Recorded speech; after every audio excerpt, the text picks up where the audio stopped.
Om Swastiastu. Baik, terima kasih atas kesempatannya yang telah Ibu dosen berikan kepada kelompok kami. Sebelum kelompok kami memulai presentasi, izinkan terlebih dahulu kelompok kami untuk memperkenalkan diri. Perkenalkan, nama saya Niputu Ayu Emidiah Irmayani, NPM 026. Perkenalkan, nama saya Ida Ayu Manika Larasati, NPM 134. Perkenalkan, nama saya Niputu Emi Kristina Dewi, NPM 313. Perkenalkan, nama saya Nika Dolantarini, NPM 090. Perkenalkan, nama saya Komang Marta, NPM 274 kelas D5. Baik, di sini saya akan menjelaskan tentang pengertian dan konsep probabilitas. Probabilitas adalah deskripsi numerik tentang seberapa besar kemungkinan suatu peristiwa terjadi atau seberapa besar kemungkinan proposisi itu benar. Probabilitas merupakan angka yang berada di antara 0 dan 1. Secara kasar, 0 menunjukkan ketidakmungkinan dan 1 menunjukkan kepastian. Hal ini dijelaskan oleh Alan 2009 dan Feller 1968. Semakin tinggi probabilitas suatu peristiwa, semakin besar kemungkinan bahwa peristiwa tersebut akan terjadi. Dua kategori utama dari penafsiran probabilitas, yang penganutnya memiliki pandangan berbeda tentang sifat dasar probabilitas. 1. Para penganut objektif menetapkan angka untuk menggambarkan beberapa keadaan objektif atau fisik. Versi yang paling populer dari probabilitas objektif adalah probabilitas frekuentis, yang mengklaim bahwa probabilitas kejadian acak menunjukkan frekuensi relatif terjadinya hasil eksperimen ketika mengulang percobaan. Yang kedua, subjektif menetapkan angka per probabilitas subjektif, yaitu sebagai tingkat kepercayaan. Bruno 1970. Versi paling populer dari probabilitas subjektif adalah probabilitas Bayesian, yang mencakup pengetahuan para ahli serta data eksperimental untuk menghasilkan probabilitas. Secara global, konsep dasar probabilitas adalah harus mengetahui bagian-bagian eksperimen atau percobaan probabilitas, ruang sampel, dan dalam probabilitas seperti peristiwa atau kejadian. Pengertian dari ketiga istilah tersebut adalah: yang pertama, eksperimen atau percobaan probabilitas adalah segala kegiatan di mana suatu hasil atau outcome diperoleh. Yang kedua, ruang sampel adalah himpunan seluruh kemungkinan outcome dari suatu eksperimen atau percobaan, biasanya dinyatakan dengan simbol S. Banyaknya outcome dinyatakan dengan simbol N dalam kurung S, yang artinya jumlah himpunan semesta. Yang ketiga, peristiwa atau kejadian adalah himpunan bagian dari outcome dalam suatu ruang sampel. Selanjutnya ada programasi matematis. Yang pertama, linear programming. Linear programming merupakan suatu model yang dapat digunakan dalam pemecahan masalah pengalokasian sumber-sumber yang terbatas secara optimal.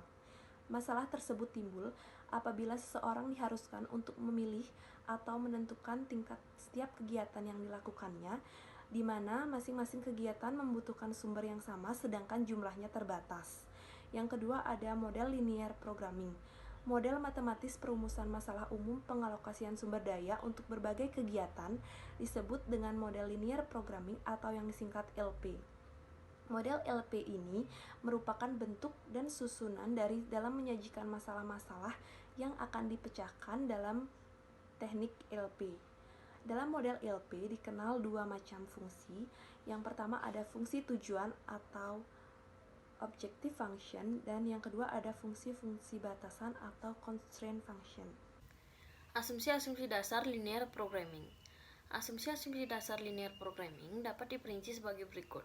Yang pertama, asumsi ini berarti bahwa naik turunnya nilai Z dan penggunaan sumber atau fasilitas yang tersedia akan berubah secara sebanding atau proporsional dengan perubahan tingkat kegiatan. Yang kedua, additivity. Asumsi ini berarti bahwa nilai tujuan tiap kegiatan tidak saling mempengaruhi, atau dalam linear programming dianggap bahwa kenaikan dari nilai tujuan yang diakibatkan oleh kenaikan suatu kegiatan dapat ditambahkan tanpa mempengaruhi bagian nilai Z yang diperoleh dari kegiatan lain. Yang ketiga, divisibility. Asumsi ini menyatakan bahwa keluaran atau output yang dihasilkan oleh setiap kegiatan dapat berupa bilangan pecahan. Yang keempat, deterministik atau certainty. Asumsi ini menyatakan bahwa semua parameter yang terdapat dalam model linear programming dapat diperkirakan dengan pasti, meskipun jarang dengan tepat. Selanjutnya ada metode grafik. Langkah-langkah penggunaan metode grafik dapat ditunjukkan secara ringkas sebagai berikut. Yang pertama, menentukan fungsi tujuan dan memformulasikannya dalam bentuk matematis.